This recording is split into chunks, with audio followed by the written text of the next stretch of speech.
ملاقاتوں کے اندر غیر آئینی مطالبہ کیا کیا جائے؟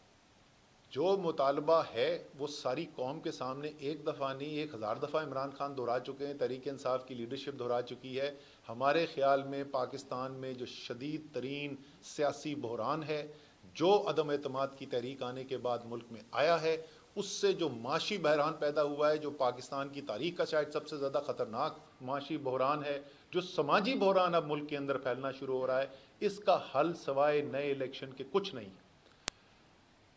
اس کے لیے ایک ادارے کو کہنا جس کا ایک بہت زیادہ اثر ہے، اس میں تو کوئی آپ نے ضرور فیصلہ کیا کہ اب آپ سیاست کے اندر مداخلت نہیں کرنا چاہتے، لیکن اس میں تو کوئی دو رائے نہیں نا کہ آپ ایک بہت زیادہ اثر رکھتے ہیں،